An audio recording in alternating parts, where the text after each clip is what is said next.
എല്ലാവർക്കും നമസ്കാരം. ഫെബ്രുവരി 27-ന് നമ്മുടെ USS പരീക്ഷയാണ്.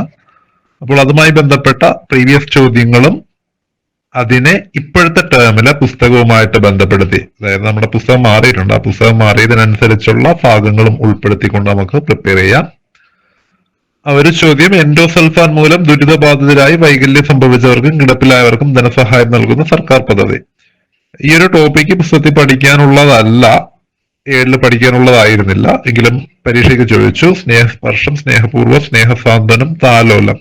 ഇതിൽ കുട്ടികൾക്ക് സ്നേഹപൂർവ്വം പദ്ധതി, സ്നേഹപൂർവ്വം സ്കൂളിൽ ക്ലാസ് മുറികളിൽ കേട്ടിട്ടുള്ള ഒരു പദ്ധതിയായിരിക്കും. അതോടൊപ്പം താലോലം പത്രത്തിൽ കൂടുതൽ തവണ വായിച്ചിട്ടുള്ളതാണ്. പിന്നീട് 2 ഉള്ളൂ: സ്നേഹസ്പർശവും സ്നേഹസാന്ത്വനവും. കൃത്യമായിട്ടുള്ള ഉത്തരം എന്ന് പറയുന്നത് സ്നേഹസാന്ത്വനം പദ്ധതിയാണ്. ഇത് എൻഡോസൾഫാൻ ദുരിതബാധിതർക്ക് ആശ്വാസ നടപടികൾ കൈക്കൊള്ളുന്നതിന് വേണ്ടി ഗവൺമെന്റ് സ്വീകരിച്ചിട്ടുള്ള ഒരു പദ്ധതിയാണ് സ്നേഹസാന്ത്വനം പദ്ധതി എന്ന് പറയുന്നത്. ഇപ്പോ അംബികാസുധൻ മങ്ങാടിന്റെ പുസ്തകത്തിന്റെ പേരും കൂടെ ആലോചിക്കുക. എൻ മക ജെ എന്ന് പറയുന്നത് എൻഡോസൾഫാൻ ദുരിതബാധിതരുമായിട്ട് ബന്ധപ്പെട്ട് വരുന്നതാണ്. എനിക്ക് തോന്നുന്നു കാസർഗോഡ് ആണ്. പിന്നെ അതിനോടൊപ്പം ആ ഗ്രാമത്തിന്റെ പേര് കൂടി ഒന്ന് സെർച്ച് ചെയ്ത് കണ്ടെത്തുക. ഈ കാര്യങ്ങളാണ് അതിൽ എൻഡോസൾഫാനുമായിട്ട് ബന്ധപ്പെട്ട് വരുന്ന കുറച്ച് കാര്യങ്ങൾ ആലോചിക്കേണ്ടത്. പിന്നെ ഇതുപോലെ പരിസ്ഥിതിയുമായിട്ട് ബന്ധപ്പെട്ട് വേണമെങ്കിൽ DDT പ്രശ്നങ്ങളും കാര്യങ്ങളും എല്ലാം പറയുന്ന ഒരു സൈലന്റ് സ്പ്രിംഗ് എന്ന് പറയുന്ന പുസ്തകമുണ്ട്. റിച്ചൽ കേഴ്സണോ പേര് നോക്കണം, സൈലന്റ് സ്പ്രിംഗ്, അങ്ങനെ ഒരു വർക്കുണ്ട്. അപ്പൊ ഇതൊക്കെ പരിസ്ഥിതിയുമായി ബന്ധപ്പെട്ട് വരുന്ന കാര്യങ്ങളാണ്.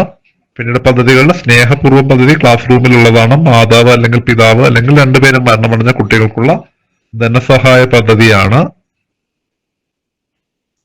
അപ്പോ പദ്ധതികളുമായി ബന്ധപ്പെട്ട് ഇനി നമുക്ക് 2025 പുസ്തകങ്ങൾ പരിശോധിക്കുകയാണെങ്കിൽ പേജ് 107, 108 സോഷ്യൽ സയൻസില് കുറച്ച് പദ്ധതികളുടെ പേര് കൊടുത്തിട്ടുണ്ട്.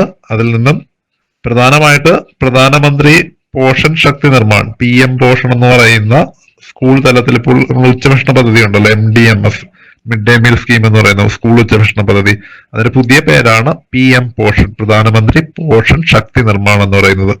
ഇത് 1 മുതൽ 8 വരെ ക്ലാസ്സുകൾക്കുള്ള കുട്ടികൾക്ക് ആഹാരം നൽകുന്ന അല്ലെങ്കിൽ ഉച്ചഭക്ഷണം നൽകുന്ന പദ്ധതിയാണ്. പിന്നീട് സ്കൂളിൽ പഠിപ്പിച്ച മറ്റൊരു ഭാഗം സുഭിക്ഷ കേരളം പദ്ധതി. സുഭിക്ഷ കേരളം കേരളത്തിനെ ഭക്ഷ്യ സ്വയം പര്യാപ്തതയിൽ എത്തിക്കുക. ഭക്ഷ്യ സ്വയം പര്യാപ്തത, ഭക്ഷ്യ എന്നുള്ള വാക്കോട് ഉപയോഗിച്ചിട്ടുണ്ട്. ഭക്ഷ്യ സ്വയം പര്യാപ്തത എന്നാണ് ഫുൾ വേർഡ്. പര്യാപ്തതയിൽ എത്തിക്കുക എന്ന ലക്ഷ്യത്തിലൂടെ നടപ്പിലാക്കുന്ന പദ്ധതിയാണ്. ജീവനം എന്ന് പറയുന്ന പദ്ധതി കുറ്റകൃത്യങ്ങൾക്ക് ഇരയായി മരണപ്പെടുന്നവരുടെ ആശ്രിതർക്ക്, അവരിപ്പോ സാമ്പത്തികമായി പ്രയാസം അനുഭവിക്കുന്നവരാണെങ്കിൽ അവർക്ക് ഉപജീവന മാർഗം കണ്ടെത്തുന്നതിന് വേണ്ടിയാണ് ജീവനം പദ്ധതി ഏർപ്പാട് ചെയ്തിട്ടുള്ളത്. ഓക്കെ, അപ്പം 2-3 പദ്ധതികളുടെ പേര് പറഞ്ഞിട്ടുണ്ട് പുസ്തകത്തില്. അതിൽ ഏതെങ്കിലുമൊക്കെ റാൻഡമായിട്ട്, ഫുൾ പഠിക്കാൻ പറ്റുന്നില്ല എങ്കിൽ റാൻഡമായിട്ട് പഠിക്കുക. ഏതെങ്കിലും ഓപ്ഷൻ ഏതെങ്കിലും കളക്ട് ചെയ്യാൻ വേണ്ടി ശ്രമിക്കുക. പേജ് നമ്പർ തൊട്ട് മുമ്പ് നൽകിയിട്ടുണ്ട്, അതുകൂടി ഓർത്തിരിക്കുക. സുഭിക്ഷ കേരളം ഭക്ഷ്യസുരക്ഷയുമായി ബന്ധപ്പെട്ടത്. ജീവന ഉപാധിക്ക് വേണ്ടിയുള്ളത്. ആർക്കാണ്? കുറ്റകൃത്യങ്ങൾക്ക് ഇരയായി മരണപ്പെടുന്നവരുടെ ആശ്രിതർക്ക് വേണ്ടിയുള്ളതാണ്. പിന്നീട് മിഡ് ഡേ മീൽ സ്കീം അല്ലെങ്കിൽ ഇപ്പോൾ അറിയപ്പെടുന്ന പേര് പ്രധാനമന്ത്രി പോഷൻ നിർമ്മാൺ. അപ്പോ ഈ PM പോഷന്റെ എംബ്ലമാണ് അവിടെ തൊട്ടടുത്ത് കൊടുത്തിരുന്നിട്ടുള്ളത്, അതുകൂടി ആലോചിക്കുക.